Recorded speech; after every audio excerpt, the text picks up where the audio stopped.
नमस्कार दोस्तों, जय हिंद। आज आप लोगों का नया टॉपिक है गजनी साम्राज्य या यामनी वंश। आज हम लोग इसके बारे में पढ़ेंगे, गजनी साम्राज्य और यामनी वंश के बारे में।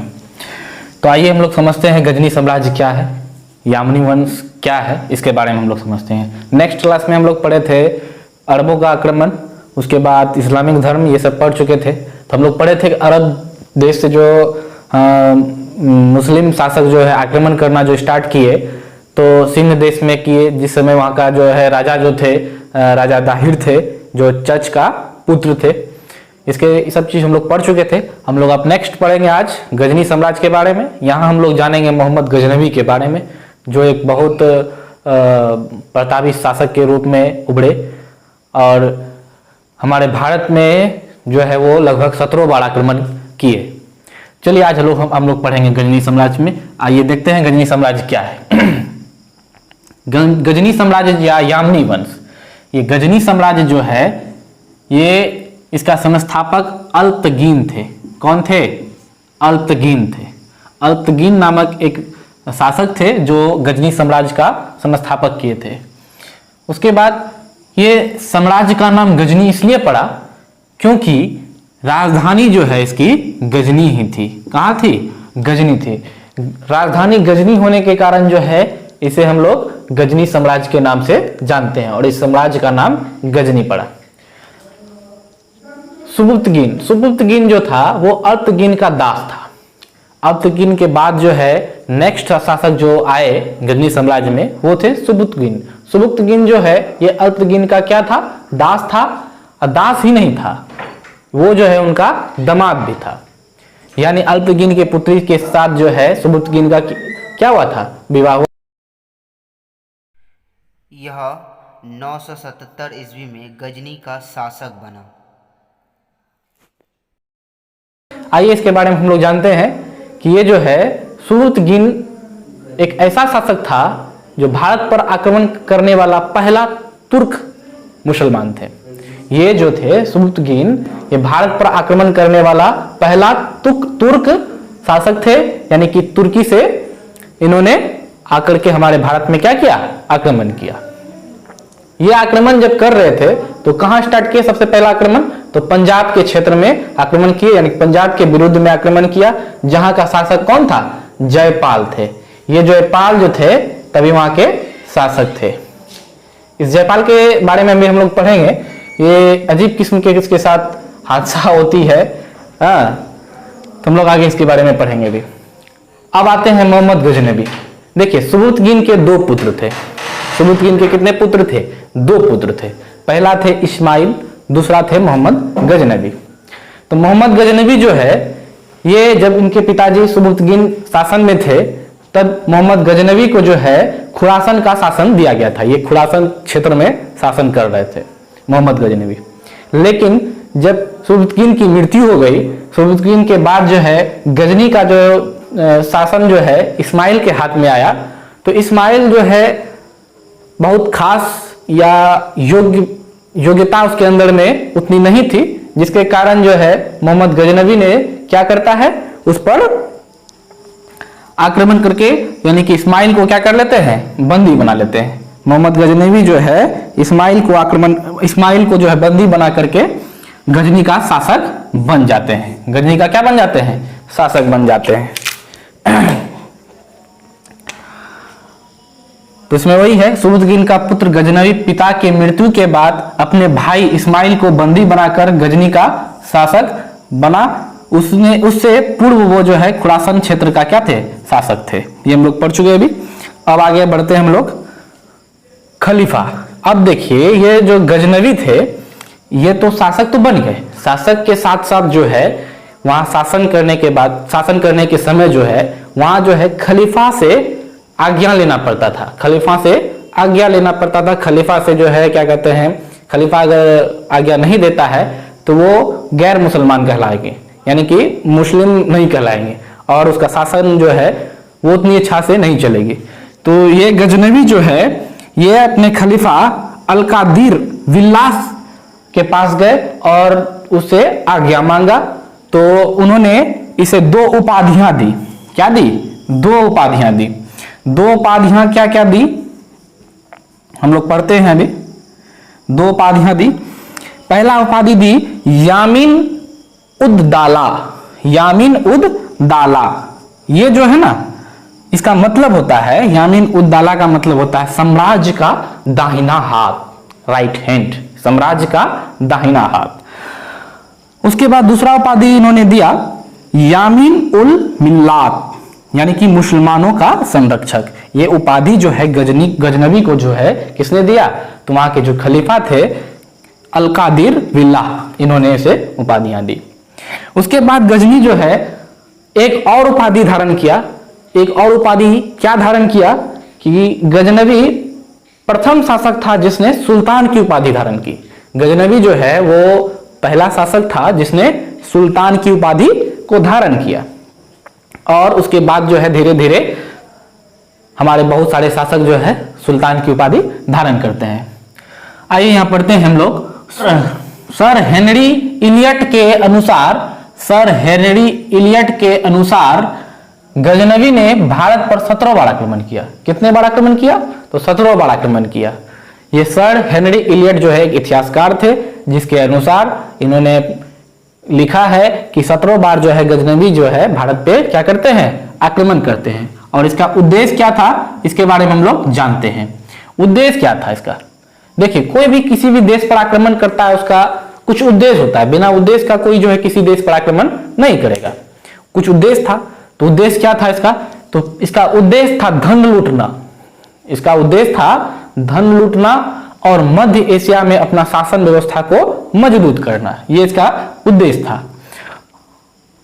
ना ही इसका साम्राज्य विस्तार करने का कोई उद्देश्य था। यानी कि इसका मुख्य उद्देश्य जो था वो धन को लूटना और मध्य एशिया में शासन को मजबूत बनाना था। लेकिन इसका जो है साम्राज्य विस्तार करने का कोई उद्देश्य नहीं था। कभी कभी क्वेश्चन पूछ दिया जाता है कि क्या मोहम्मद गजनवी जो है उसका उद्देश्य साम्राज्य विस्तार करना था? नहीं, इसका उद्देश्य साम्राज्य विस्तार करना नहीं था। ये आपके यूपीएससी के एग्जाम में कई बार पूछा गया है। ये क्वेश्चन बहुत इंपॉर्टेंट है, यहाँ ध्यान रखिएगा, है ना, कंफ्यूज नहीं करना है। इसका उद्देश्य जो था वो धन को लूटना था, ना कि साम्राज्य विस्तार करना था। ठीक है, आगे हम लोग पढ़ते हैं इसका प्रमुख आक्रमण। ये जो है कितना बार आक्रमण कहां कहां किए, इसका जो प्रमुख आक्रमण है उसे हम बता देते हैं। 17 आक्रमण है, उतना इंपॉर्टेंट नहीं है। एग्जाम की दृष्टिकोण से जो ज्यादा इंपॉर्टेंट है उसे हम जो है यहां आप लोग के सामने लाए हैं। तो आप लोग ध्यान दीजिए, आप लोग को ध्यान देना है। पहला आक्रमण जो ये करते हैं मोहम्मद गजनी, ये 1000 ईस्वी में करते हैं पंजाब के क्षेत्र में। पंजाब के सीमा के क्षेत्र में ही करते हैं और वहां से कुछ लूटपाट करके वो चले जाते हैं। तो उस समय जो है वहां का शासक जो था वो जयपाल था। आपको बताए थे इसका जो मोहम्मद गजनवी का पिताजी थे सुबुक्तगिन, ये भी जयपाल के शासन के समय में ही पंजाब के क्षेत्र में अपना आक्रमण किए थे। और वो पहला तुर्की शासक थे। तो ये मोहम्मद गजनी जो आते हैं ये जो है 1000 ईस्वी में आक्रमण करते हैं पंजाब के सीमा क्षेत्र में और वहां से कुछ धन लूट लाट के चले जाते हैं। फिर ये जो है 1001 ईस्वी में फिर वापस आते हैं, तुरंत 1001 ईस्वी में वापस आते हैं और फिर जो है पंजाब के हिंदूशाही शासक जो जयपाल थे उसे ये जो है बुरी तरह से हरा देते हैं और वहां से बहुत सारा धन को लूटपाट के चले जाते हैं। तो ये जयपाल जो शासक थे, हिंदूशाही शासक जो थे, ये अपने आप में बहुत शर्मिंदगी महसूस करता है कि हम जो है लगातार 3 बार हार गए, तो इससे अच्छा है कि हम जो है आत्महत्या कर लें। तो इन्होंने जो है क्या करते हैं, आत्महत्या करते हैं, जो कि नहीं करना चाहिए था।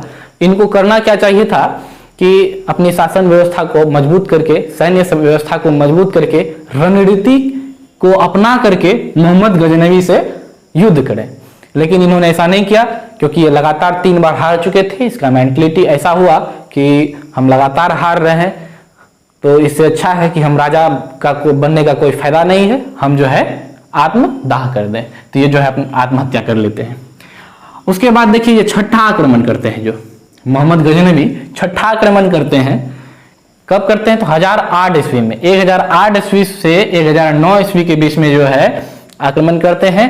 तो इस समय भी जो है यहाँ के जो शासक थे, भारत के शासक थे, वो हिंदूशाही राजा आनंदपाल थे। कौन थे? तो आनंदपाल थे। ये हिंदुशाही शासक आनंद पाल थे। तो इस समय भी आक्रमण करते हैं और इसे जो है कि हरा करके यहाँ से बहुत सारा धन को लूटपाट के जाते हैं।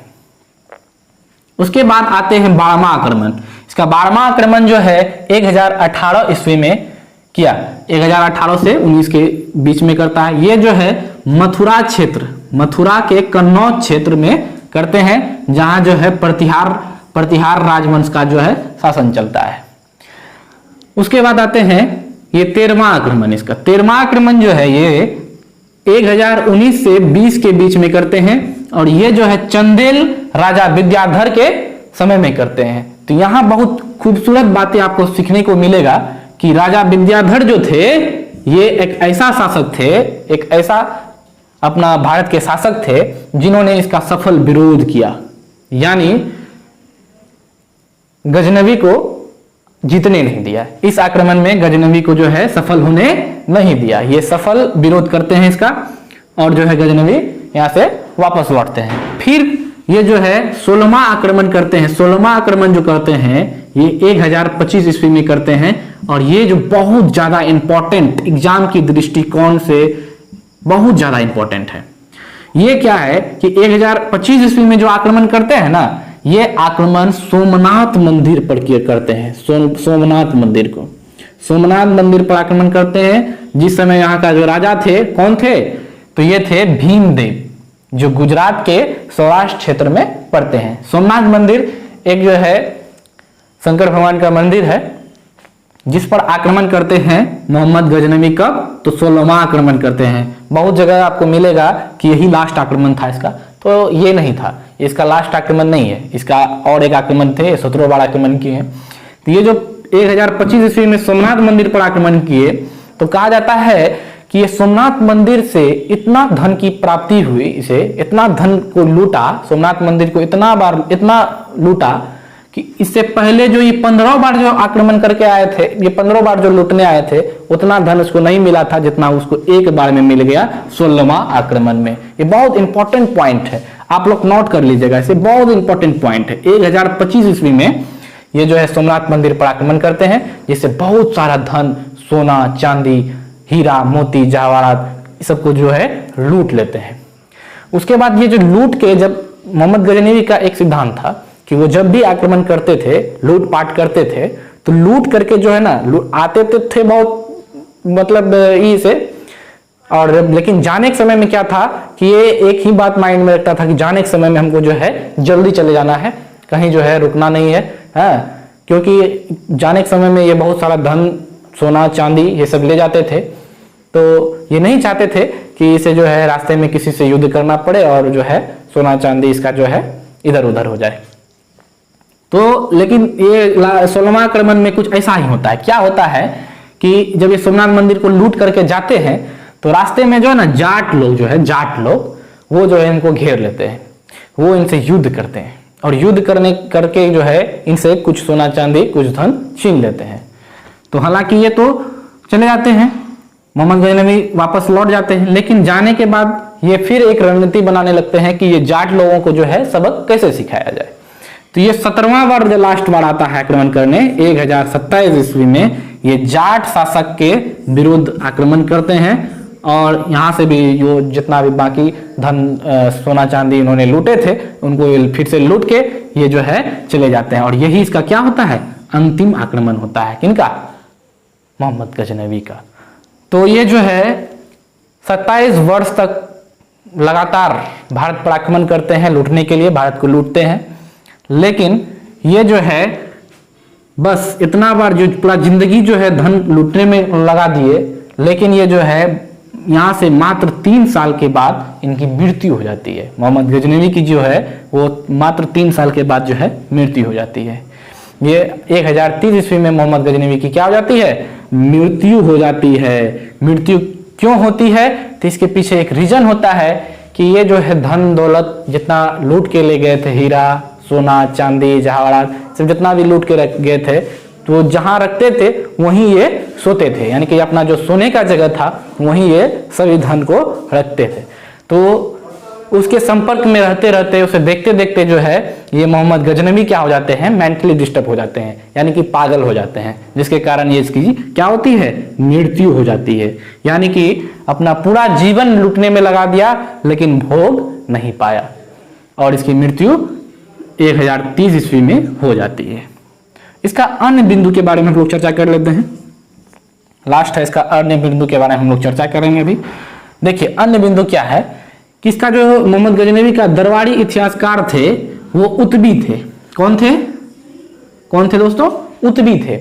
ये उतबी जो थे इन्होंने किताब उल यामिनी तथा तारिक ए यामिनी की रचना की, जिसमें गजनी साम्राज्य की पूरी वृत्तांत मिलती है।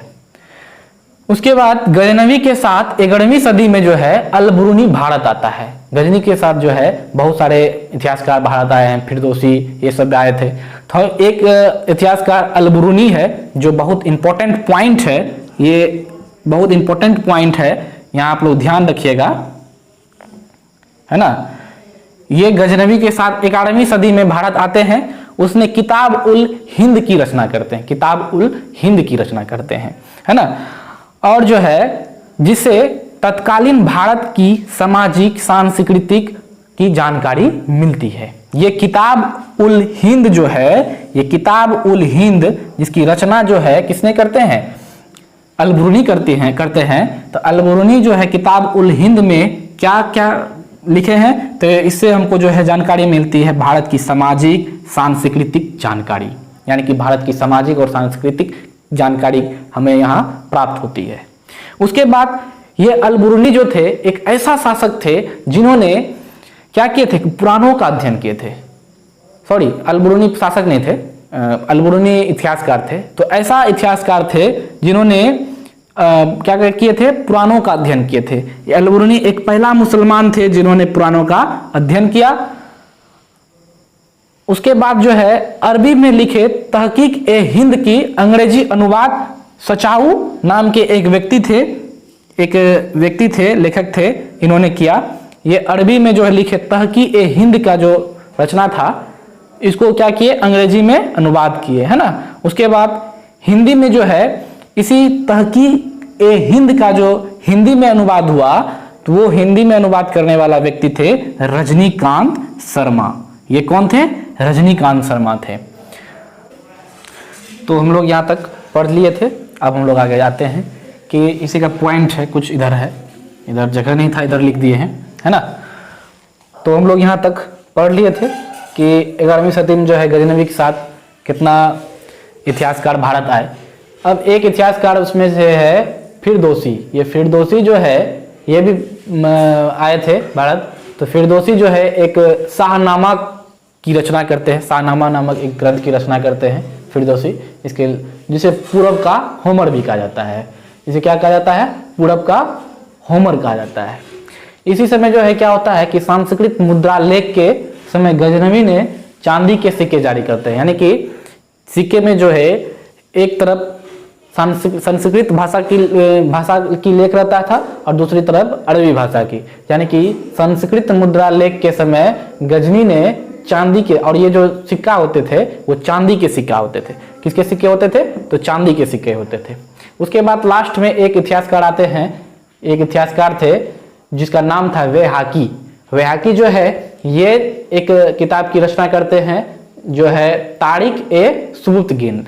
क्या, तारिक ए सुबुतगिन, जिसमें ये सुबुतगिन जो है कौन थे, तो गजनवी के पिताजी थे। तो तारिक ए सुबुतगिन में जो है गजनी के पिताजी जो सुबुतगिन थे उसकी पूरा जीवन चर्चा इसमें मिलती है, यानी पूरा जीवन वृत्तांत इसमें इसको मिलती है ना। इसी के जीवनी पर इन्होंने लिखा है तारिक ए सुबुतगिन। तो आज का क्लास यहीं तक है। आप लोगों को ये वीडियो कैसा लगा, पढ़ने में कैसा लगा, अगर अच्छा लगा तो भी कमेंट कीजिए, नहीं भी लगा तो भी कमेंट कीजिए। लाइक विक हम उतना नहीं कहेंगे कि लाइक कीजिए या कुछ कीजिए, बस वीडियो को जो है ना अपने दोस्तों में शेयर कीजिए, ताकि ये जो जानकारियां हैं वो आपके सभी मित्रों को, सभी दोस्तों को मिल सके और वो भी लाइफ में कुछ कर सके। ये जो हम पढ़ा रहे हैं ना, ये कॉम्पिटिटिव क्लास के लिए भी बहुत इंपॉर्टेंट है। हमारे जितने भी मित्र हैं जो कॉम्पिटिटिव की तैयारी करते हैं, खास करके बीपीएससी, एसआई, ये सब की जो तैयारी करते हैं, वो कृपया करके इस वीडियो को ठीक से देखें और ठीक से पढ़ें। बहुत ज़्यादा फोकस करने की ज़रूरी है। सिर्फ हमने जो है इस पर जो इम्पोर्टेंट पॉइंट है सिर्फ उसी की चर्चा किए हैं, है ना। इसमें जितना भी इम्पोर्टेंट पॉइंट है उसी को हमने लिखा है और इसको आप लोगों के सामने लाया है। आप लोग इस वीडियो को ज़्यादा से ज़्यादा शेयर कीजिए ताकि आपके मित्र, आपके भाई, आपके बहन, है ना, ये सब इस वीडियो का लाभ उठा सके, उनको भी 2 अक्षर की जानकारी हो, है ना। ये वीडियो बहुत ही लाभदायक है। बहुत यानी जो भी क्लास के स्टूडेंट हैं वो इस वीडियो को देख सकते हैं। ये जो है हमारे 7, 8, 9, 10, 11, 12 से लेकर के और कॉम्पिटिटिव एग्जाम के लिए हायर लेवल के कॉम्पिटिटिव एग्जाम जो होते हैं हमारे बीपीएससी, यूपीएससी और एसआई, ये सब जो एग्जाम होते हैं उस पर बहुत ज़्यादा काम आने वाला है। आगे बिहार एसआई का भी एग्जाम है। आप लोग इस वीडियो को अच्छे से देखें, अच्छे से पढ़ें और अपना सेल्फ स्टडी जारी रखिए। आप लोग को बहुत ज़्यादा काम आएगा एग्जाम में। यहाँ से बहुत ज़्यादा क्वेश्चन पूछे जाते हैं। तो उम्मीद है, आई होप आप लोग को अच्छा लगा होगा।